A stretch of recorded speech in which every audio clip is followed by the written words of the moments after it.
tingin mo? Definitely, kasi nakita na natin dito ngayon pa lang sa loob ng team packers. Who plays as an opposite striker. And nakita natin andyan din si Aya Lauren. So hindi natin alam kung sino ang magiging outside hitter and sino magiging opposite. First to serve, we have number 6, Michelle Cobb. And Mitch Cobb will get us going for match number 18. You know, Eliza, I've covered your whole collegiate career, and of course in the PVL also, where you won a championship. And in this same chair, in this same spot, in this venue, I saw you fly so many times. So I had the best seat in the house kasi kitang-kita ko yung pag-e-ere mo every time. And now you join me here, and you will see the future and the present of UAAP volleyball, and you will see them play from the same spot that I've been in for a long time already, Eliza. That should be good. I'm sure that makes you feel good. Yeah, I really appreciate na ganito lang ka-competitive din talaga ang volleyball dito sa atin. Mapa-men's, mapa-women's, mapa-high school pa nga, di ba? So, pero nakita naman natin yung unang puntos binigay from Lasal ni Desiree Cheng. So parang walang injury, boom! Oo nga. Cheng, nabainiinda daw shoulder injury. The same with Aya Laure. From the last time, nataganan siya, no? And the last game where they lost Milena Alessandrini. More from the Golden Tigers' side, samahan natin si Makayla Chavez. Boom and Eliza, the UST Golden Tigers has faced major adjustments right after bowing down to the FCU Lady Tamaraws last Saturday. With the Milena-less squad, it has been a collaborative effort of the coaches on elevating their game plan, and by this I mean making the girls adapt to their new positions right away. I was able to pay a visit to Milena Alessandrini, and despite her current state being a partial tear of the ACL with grade 3 sprain of MCL and LCL, entering her hospital room was still full of positivity. She shared at the moment she buckled and had a bad landing, the first things that came to her mind were, why now? Why is this happening? She also mentioned that somehow she feels a little traumatized, as every now and then she gets to reminisce the saddening episodes that had happened to her. Currently, she's being treated, and so far the response is good. At dahil wala ngayon si Milena, si Aya ang papalit bilang open spiker. I believe she's watching right now. She told me she won't be missing today's game. Amiga, I hope I'll be saying this right. She said, buona fortuna. And that means she wishes her teammates good luck. Balik sa inyo, Boom at Eliza. And more than the volleyball, Makayla, we wish her well in her recovery. The volleyball can wait, you know, kung hindi naman kailangan pilitin. It's sad, obviously. Like I said, she's averaging 15.5 points coming into that match where she got injured, and she was playing well. She's, you know, healed from her shoulder injury last year. Nakita mo naman, ang ganda nung nilalaro niya. She had 5 points before that injury in the first set and second set. But you know, that's sometimes how it happens, and there's always a reason for these things. I hope mentally she recovers, Eliza. As you know, medyo yun yung mahirap na parte rin, ano, pagkatapos yung mag-heal yung injury. Definitely, pero alam mo, kung ganito naman yung nakikita mo ng mga teammates, lumalaban din talaga, mai-inspire ka rin agad bumalik. And hindi natin sinasabi na madaliin niya ang pagbalik ngayong season, pero ang sinasabi natin, may babalikan at babalikan siya dito sa UAAP. Sigurado. Nandito lang kami. In the meantime, Luna, sumobrang lakas dun sa kanyang palo. So, abante ang UST dito 4-3 as we go to Ayana Perlas from the LaSalle side this time. Boom and Eliza, the Lady Spikers have suffered their first defeat after a 14-game winning streak. But in the words of a not happy but not angry Coach Ramil De Jesus, hindi kailangan magluksa. Ang kailangan gawin ay doblehin ng sipag. Now, the loss may have brought the girls to tears, but the girls choose to be optimistic, look forward to redeeming themselves, and of course, get back to that winning streak. Ika nga ni Coach Ramil, walang sisihan. Nagsisimula pa lang ang laban, hindi pa nagtatapos. Alam ng Lady Spikers na magiging mabigat na kalaban ang Golden Tigers, pero history says kung paano bumawi ang Lady Spikers sa pagkatalo. Your thoughts, Boom and Eliza? Thank you very much. 14-game winning streak, which dated, as I said, to last year, first round of season 80. Also, it was the first time that UP won in 2 years against DLSU, as Rondina back-to-back smashes, giving them a 3-point lead and a Gatorade-fueled spike of the game. Now you know what I'm talking about, Eliza, yung view ko. This angle, though. Ganda, di ba? Appreciate mo talaga yung matataas na dalo ng mga babaeng naglalaro dito sa UAAP. Pero alam mo, nakausap ko nga si Coach Ramil after that game. After that heartbreaking loss. Pero alam mo, nasabi lang talaga niya na it was breaks of the game. Yes, it was. Kasi alam mo, hindi natin alam kung sino talagang mananalo sa game ngayon. Kasi both teams are playing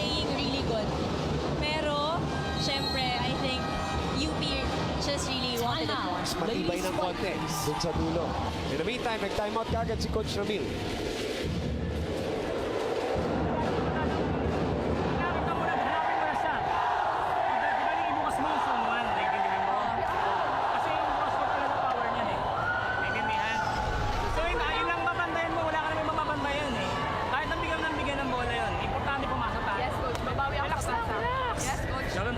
And then yung points, enjoy nyo lang yung every points. Hindi yung nakapantay tayo para tayong walang nangyari.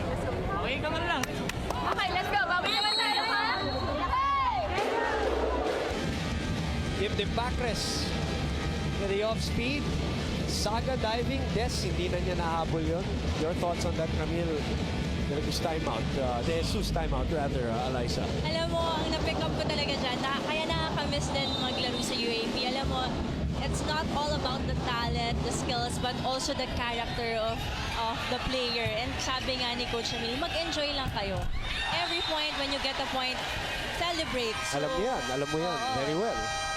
Check kayo ng champion. Dalawang sunod. 8-3. This lead is now at its biggest at 5.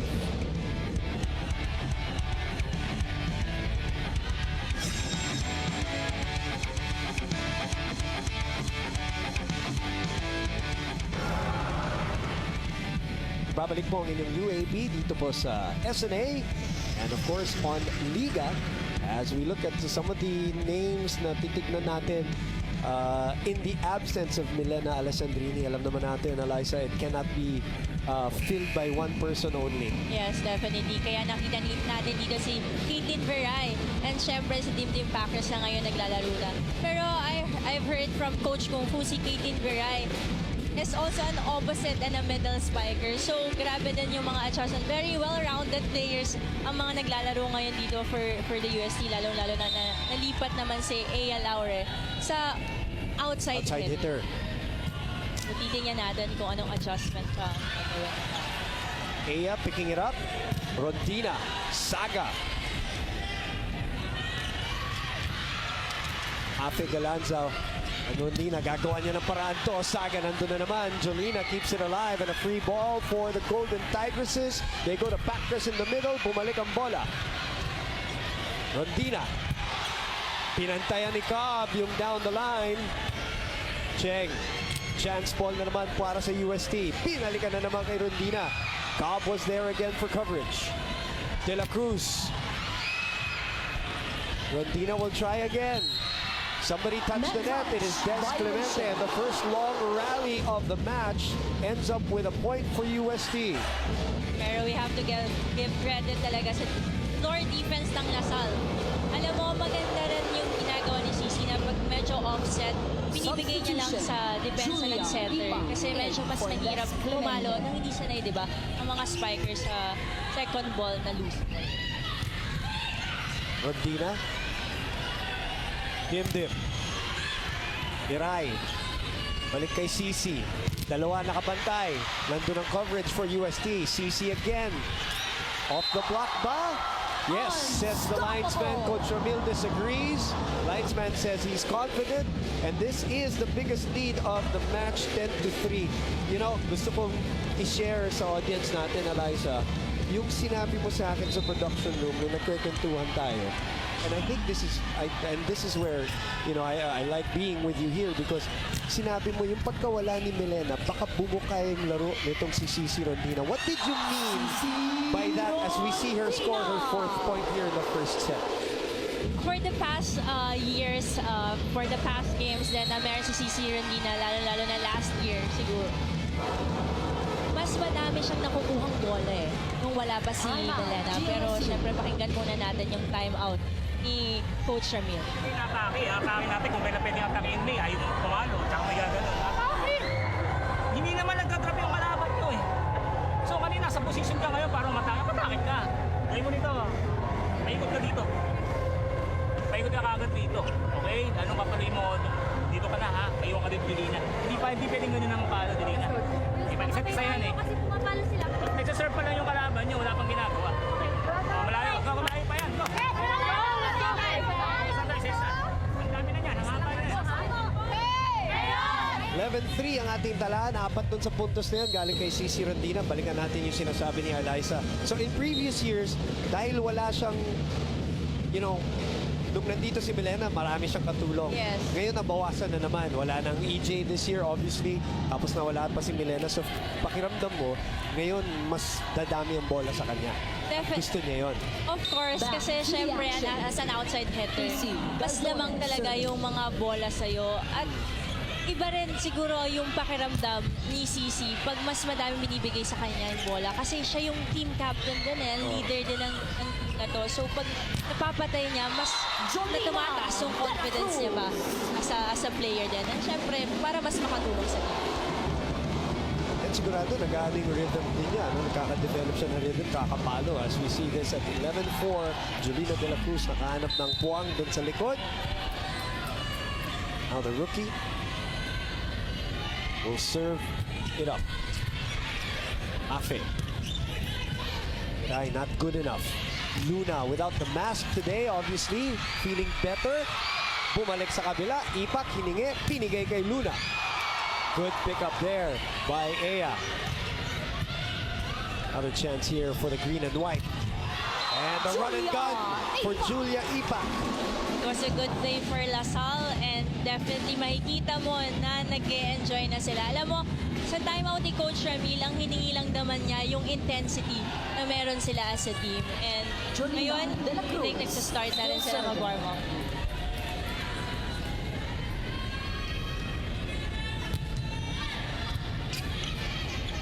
Galanza will underhand it to CC. Off the mark. Malakas. So from 11-3, 3 straight points from Lasal. Lalayo ng set ni Mate. Din sa mga magagaling tong Julina, yung service nila talaga malakas, may kargado din talaga. Nahihirapan ang UST ngayon to get their first ball. Good luck. So, yun ba yung tinatawag ng G? Yes, yes. Welcome to the panel, Eliza. The broadcaster's jinx. First game mo kaagad, first set kaagad, ha? Hindi ko pinatawad, ha? Serving. Timden. 12 serving 6. You know, nakatulong din kay Julina that no, you know, not a lot of conversation about her in the off-season alone. Siyempre, mas nakakatulong yan minsan sa ganyan. Most of the conversations as we see Ipak score, May Luna score there, were on Des Clemente. And rightfully so. One and done player, 2-time best middle blocker. Hindi nila alam na nandyan wala alam ng tao si Julina na nandyan. And she was obviously very good in her high school days. Pero there wasn't much buzz as it was for, let's say, Ea, di ba? At nakatulong sa kanya yan. Pumasok siya dito, relax na relax. Eto, walang relax doon. Cici Rondina with a frontline smash. Wala akong masabi. I saw your reaction, Eliza. It looks easy. It looks easy. That's a good, probably still 12 inches before that front line. And you can just do that when you jump so high and that wrist reaction is really fast. It's not cross court, it was just right in front. And it looks like it's normal for her to do Yeah, that. it is. 5 points for her in the first set and a 6-point lead for UST. Sheng. It'll be interesting to watch her today. Maybe the shoulder injury. She's going to play through the pain.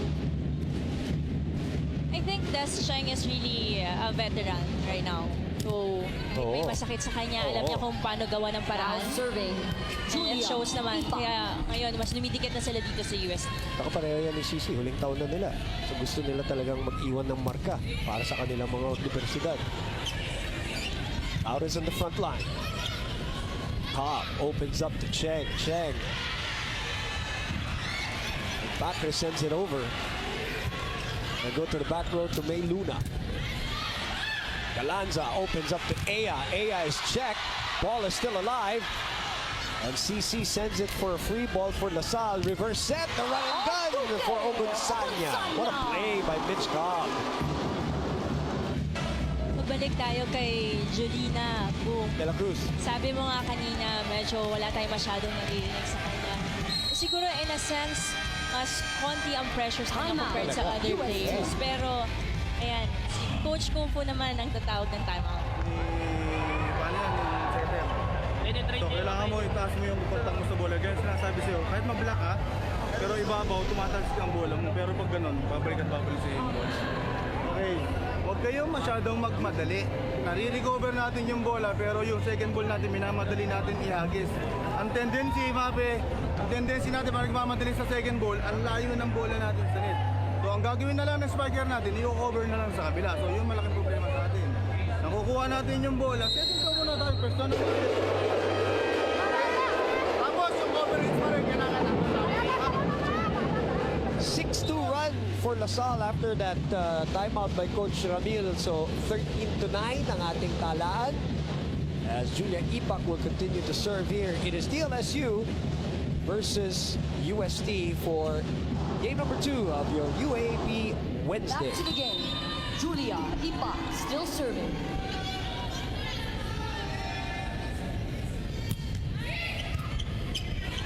Afe. Laure. Checked by Cobb. You know, I said this to Mosey not too long ago. Most attackers, outside hitters will attack obviously the smaller blocker, di ba? Center na maliit. Mitch Cobb has elevation from her vertical leap that a lot of people forget, you know, but when you see it live, you see that she can jump with the best of them there. And maganda rin kasi talaga yung timing ni Michelle Cobb. That's an ace. That's an 8-2 run already for the defending champions. Ay mapipilitan na si Coach Kung Fu na magpalitan ng tao dito. Jimenez will come in, Vicar will come in, backrest, Isa and Jimenez Galanza and will Alina move Vicar out. in for At masaya na Backrest and yung Galanza. DLSU ngayon with itong rhythm na nakukuha nila ng konti. Dalawa na lang ang kanilang hinahabol. Well, Jimenez on your screen. Auer will try again, and for the third time, her access is denied. Great blocking team. Pugunsaan niya naman dito. Kanina si Cobb, ngayon si Duque. Isa na lang ang hinahabol ng defending champions, 12-3. Alam mo, parang pinaghandaan din talaga ng LaSalle ang UST in terms of blocking. Kasi alam nila, syempre nakita natin from their last game, mataas talagang attack percentage ng UST. USC is the best attacking team, the best spiking team. And you have 3 in the top 10 of scoring, and Milena, and Ia, and Rondina. So, kung sa opensa lang, they're the second best, let me correct myself, second best spiking team, second only to Ateneo. So, sa opensa lang, alam natin yan. Laura is blocked again. Chance here for LaSalle. Easy take here for the Golden Tigresses. Balik kay Ea. In between the blocks. And we saw this even in high school, and even in the V-League when she joined. There is something about her na parang hindi malakas ang loob talaga ni Ea. She really plays Caitlin Viran. more mature than her years. Parang ang tapang talaga, nakikita mo sa laro eh. Kahit ilang beses pumalo, Blanca, papaluin oh. at papaluin pa rin. Diba, oh? 3 beses na na-blanca doon, pero Same effort ang binibigay niya. Every naka-block time. pa. So, naibalik ng konti ang abante sa UST 16-12. Magbabalik po ang inyong UAAP.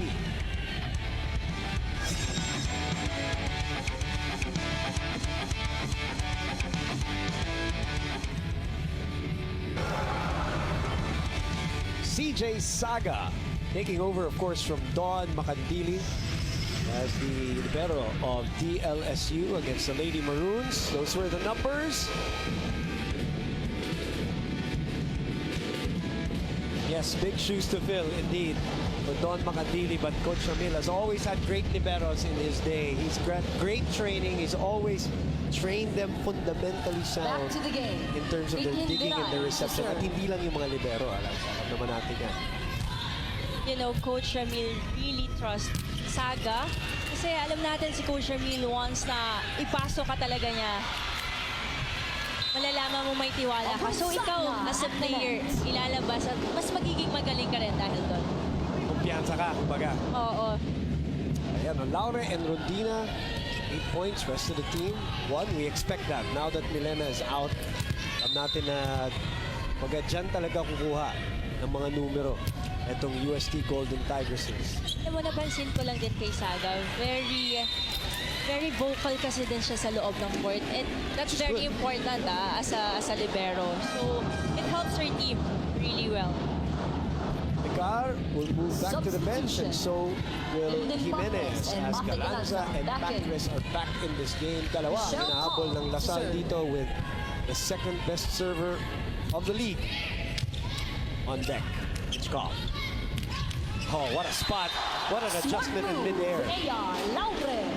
Very smart move from Aya Laure. That's another thing about her, no? May variety rin siya, no? At rookie pa lang siya. Same as Julina. Right. Ganyan sila maglaro. Parang hindi talaga sila rookie. Tatalino nilang dalawa. At marami tayong rookie this year na grabe maglaro. Kanina lang si Laika Ebon, 21 puntos. At siya pa nagpapanalo, FU against UE. Very strong rookie. Yes. With 81. Mafe. Laure, cross court. Bumalik sa UST. 17-14 is our score. Sa kabila binigay kay Dimdim. Not the strongest, but it's a point. Nakalusot. 18-14. Si Dimdim nung pinasok siya last game nila against FEU on the latter part. Alam mo, senior din kasi siya. So, makikita mo sa kanya na gusto-gusto talaga nilang manalo. At gustong-gusto niyang matulungan yung team niya. Kaya naman ngayon, like she's really doing a good job on that. Speaking of a good job, how about Casey Galdones? Pinlangka si Jolina De La Cruz. One-on-one at the net. That's great anticipation. 19-14 is our score. Make that 20-14. So it's back to a 6-point lead for Coach Kung Fu here.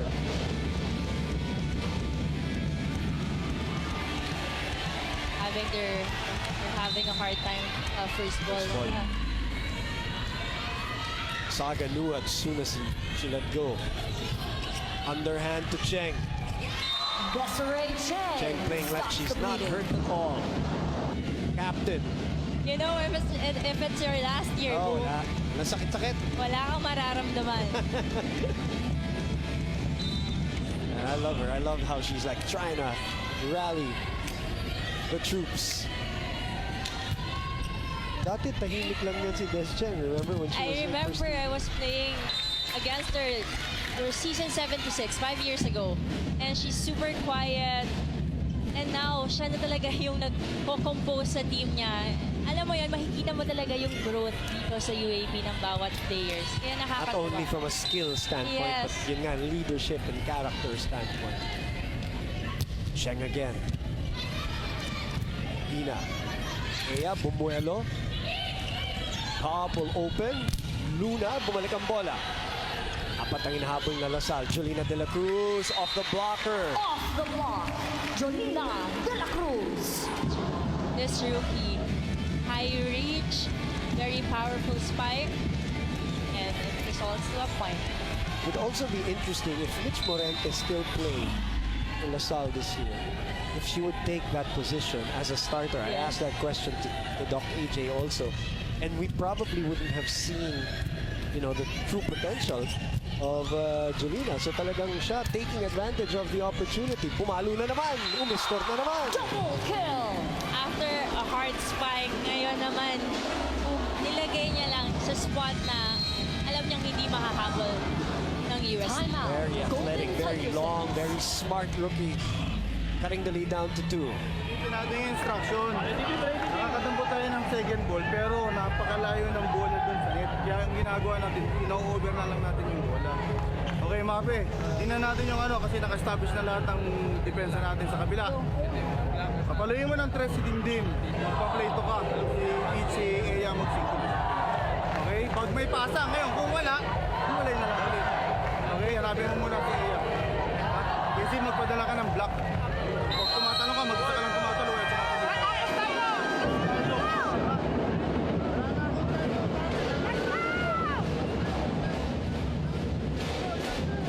So, 2016, and then binalik ni Coach Kung Fu si Mape Galanza at si Dibdib Pacres 2 straight points.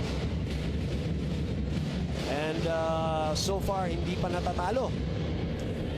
Set number 1 this season. They're down 2 here, but they're making a run here at the end of the first set.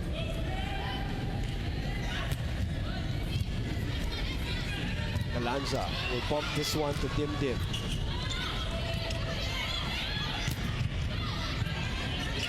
Galanza will reverse it. Sorry, will send it to Lauret. Checked. Balik naman kay Dimdim on the opposite side. Cobb keeps it alive. Chance ball para sa UST. Balik kay Ea. Nakita. Long rally here. Jolina de la Cruz. And a tip to the other side. They open to May Luna. Long rally again. Gonzanya is checked, and after that, 2 long rallies, UST getting the point again.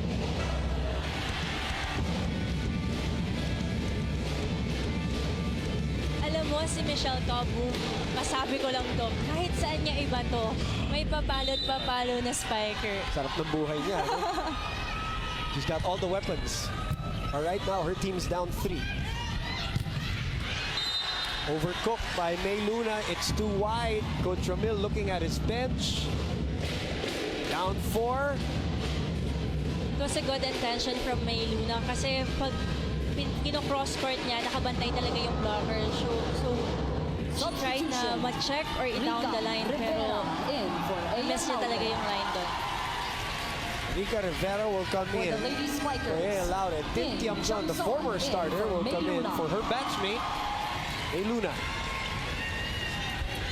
And si Chamson, isa pa doon sa isang tinatrust ni Coach Ramil na player niya talaga.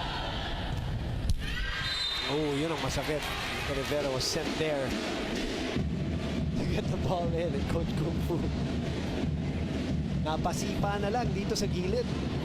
Tatlo pa rin ang kanilang abante. Gonzanya will be serving. Sal is the 3rd best serving team in the league. You know, Coach Ramil takes pride in that. They want to be number 1. Galdones is checked. And another point for LaSalle. Let's see if Coach Kung Fu will call a timeout here. So far, nagtitimpi pa. 7th best server of the league so far.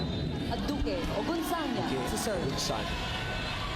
Kasang-kasa ng Lasal ang lahat ng plays ng UST boom. Antina's in the front line. So why not? Sisi Rontina. Ganda na angulo mo, no? Ali, no? Sarap dito, di ba? 6 points for our hands-down best beach volleyball player. So, nakatapat naman si Jolina dun sa block niya. Yan, mabilis lang talaga yung first reaction ni Sisi. Kaya napalusot niya sa gitna ng kamay ni Jolina. And we are at set point. In UST, bucking the absence of Milena Alessandrini At set point. is looking good here. At least in the first set. Casey serves it up. Hinabol ni Cobb. Tiamzon a little far out. Galanza goes back to the well. And the well is not dry yet. The set. So hindi pa natatalo sa first set ng LaSalle until today. They're trying to bounce back from their defeat against UP. But